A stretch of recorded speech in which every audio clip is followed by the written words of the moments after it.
রুমিন ফারহানার পাশে দাঁড়ালেন জামাতের আমিন। দেখুন বিস্তারিত।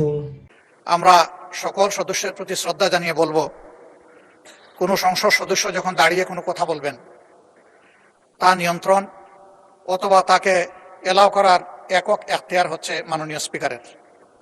সেই জায়গায় আজকে লক্ষ্য করলাম যে একজন স্বতন্ত্র সংসদ সদস্য তিনি যখন কথা বলছিলেন, দুঃখজনকভাবে ট্রেজারি বেঞ্চ থেকে সম্মানিত কিছু সদস্য এমন কিছু অঙ্গভঙ্গি করেছেন যেটা আমার বিবেকে আঘাত লেগেছে। আমি এটা আশা করি না।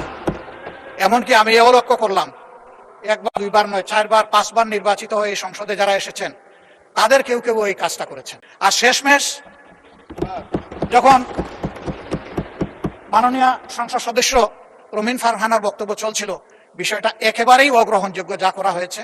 আমি এটার জন্য দুঃখ প্রকাশ করছি এবং আমি এটার নিন্দা জানাতেও বাধ্য হলাম।